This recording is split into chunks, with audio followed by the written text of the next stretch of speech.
ஹரியானா மாநிலம் சோனிபத் மாவட்டம் சாண்டல் கலான் கிராமத்தைச் சேர்ந்தவர் ஆதித்யா. 21 வயதான இவர் ஐடிஐ படித்து முடித்துவிட்டு எலக்ட்ரீஷியனாக வேலை செய்து வந்திருக்கிறார். இந்த மாதம் 10ஆம் தேதி மதியம் வீட்டுக்கு வந்த ஆதித்யா வெளியே செல்வதாக கூறிவிட்டு வீட்டை விட்டு சென்றிருக்கிறார். இரவு வெகு நேரமான பிறகும் அவர் திரும்பி வரவில்லை. பல முறை அழைத்தும் செல்போனை எடுக்கவில்லை. இதனால் அதிர்ச்சியடைந்த குடும்பத்தினர் காவல் நிலையத்தில் புகார் அளிக்கலாம் என முடிவு செய்திருக்கிறார்கள். இந்த சூழலில் ஆதித்யாவின் செல்போனில் இருந்து அவரின் நண்பர் சிவம் என்பவருக்கு ஒரு மெசேஜ் வந்திருக்கிறது. அதில் தான் ஒரு திருமணத்துக்கு வந்திருப்பதாகவும் விடிந்த பிறகுதான் வீட்டுக்கு வருவேன் எனவும் பேட்டரி குறைவாக இருப்பதால் தற்போது அழைப்பை ஏற்க முடியாது எனவும் அதில் எழுதியிருந்தது. அந்த மெசேஜை பார்த்து நிம்மதி பெருமூச்சு விட்ட குடும்பத்தினர் இரவு நிம்மதியாக உறங்கியிருக்கிறார்கள். அடுத்த நாள் மதியம் 1 மணிக்கு மேலான பிறகும் ஆதித்யா வீட்டுக்கு வரவில்லை. இதனால் அவரின் குடும்பத்தினர் மீண்டும் பதட்டமடைந்திருக்கிறார்கள். இந்த சூழலில் சிவமின் செல்போனுக்கு ஆதித்யாவின் நம்பரிலிருந்து மீண்டும் ஒரு மெசேஜ் வந்திருக்கிறது.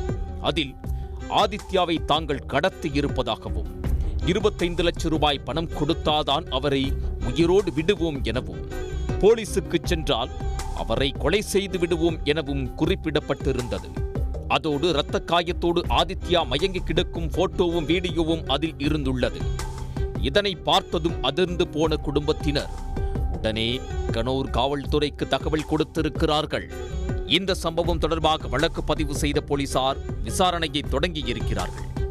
முதற்கட்ட விசாரணையில் ஆதித்யாவின் செல்போன் அவர் காணாமல் போன அன்று இரவு வரை ஊரிலேயே இருந்துள்ளது. இதனால் அவர் திருமணத்துக்கு வெளியூருக்கு எங்கும் செல்லவில்லை என்பது உறுதியாகியுள்ளது. ஆதித்யாவின் தந்தை சமீபத்தில் நிலத்தை விற்று 25 லட்சம் ரூபாய் பணத்தை வாங்கியிருக்கிறார். இதை பற்றி ஊரில் உள்ளவர்களுக்கு தெரியும். இதனை தெரிந்து கொண்ட யாரோதான் ஆதித்யாவை கடத்தி பணம் கேட்கிறார்கள் என போலீசார் முடிவு செய்தனர். இந்த 2 விஷயங்களையும் ஆராய்ந்ததில் உள்ளூரைச் சேர்ந்த யாரோதான் ஆதித்யாவை கடத்தி இருக்கிறார்கள் என்று போலீசார் நினைத்திருக்கிறார்கள். இந்த சூழலில்தான் ஆதித்யா காணாமல் போன 2 நாட்களுக்கு பிறகு டெல்லியில் உள்ள முன்கா கால்வாயில் ஒரு ஆண் சடலம் மீட்கப்பட்டதாக கனூர் போலீசாருக்கு தகவல் கிடைத்துள்ளது. ஆதித்யாவின் அங்க அடையாளங்களும் சடலத்தின் அங்க அடையாளங்களும் ஒன்று போல் இருந்ததால் கனூர் போலீசார் ஆதித்யாவின் பெற்றோரை அழைத்து சடலத்தை காட்டியிருக்கிறார்கள். இறுதியில் அது ஆதித்யாதான் என உறுதி செய்யப்பட்டது. சடலத்தை ஆய்வு செய்ததில் தலையில் பலத்த காயம் இருந்துள்ளது.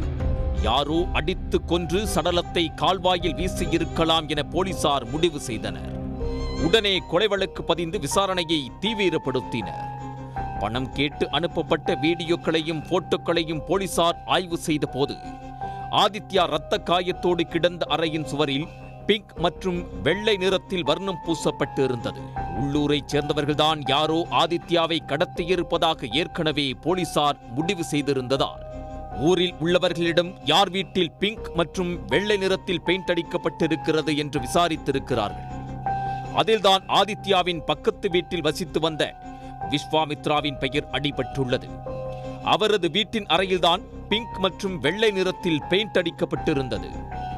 உடனே போலீசார் விஸ்வாமித்ராவை பிடித்து விசாரித்திருக்கிறார்கள். அதில்தான் அனைத்து உண்மைகளும் அம்பலமாகி இருக்கிறது. விஸ்வாமித்ரா இசைத்துறையில் கல்லூரியில் பட்டம் பெற்றவர். கச்சேரிகளில் பாடல் பாடி வந்திருக்கிறார். அதில் போதுமான வருமானம் கிடைக்காததால் நிதி நிறுவனம் ஒன்றில் மேனேஜராக வேலைக்கு சேர்ந்திருக்கிறார். சில மாதங்களுக்கு முன்பு விஸ்வாமித்ரா ஆதித்யாவிடம் 20,000 ரூபாய் பணம் கடனாக வாங்கியிருக்கிறார். அதில் 9,000 ரூபாய் திரும்பி கொடுத்த நிலையில் மீதி பணத்தை கொடுக்காமல் இழுத்தடித்து வந்திருக்கிறார். இதனால் ஆத்திரமடைந்த ஆதித்யா மீதி கடனை கேட்டு நச்சரித்து வந்ததால் நண்பர்களுக்குள் தகராறு ஏற்பட்டுள்ளது. இந்த சூழலில் சம்பவத்தன்று எப்படியாவது பணத்தை வாங்கிவிட வேண்டும் என ஆதித்யா விஸ்வாமித்ராவின் வீட்டுக்கு சென்று பணத்தை கேட்டிருக்கிறார். இதனால் வாக்குவாதம் ஏற்பட்டுள்ளது. ஒரு கட்டத்தில் அது கைகலப்பாக மாறியிருக்கிறது. ஆதித்யாவை விஸ்வாமித்ரா அடித்தே கொலை செய்திருக்கிறார். பிறகு சடலத்தை மூட்டை கட்டி காரில் எடுத்துச் சென்று கால்வாயில் வீசியிருக்கிறார். போலீசாரிடமிருந்து தப்பிக்க ஆதித்யாவை கடத்திவிட்டதாக அவர் போனிலிருந்தே மெசேஜ் அனுப்பி பணம் கேட்டு கடத்தல் நாடகம் போட்டிருக்கிறார். ஆனால் அறையில் அடைக்கப்பட்டிருந்த பெயிண்ட் மூலம் அவர் போலீசாரிடம் சிக்கியிருக்கிறார். இந்த சம்பவம் தொடர்பாக வழக்கு பதிவு செய்த போலீசார் விஸ்வாமித்ராவை கைது செய்து சிறையில் அடைத்திருக்கிறார்கள்.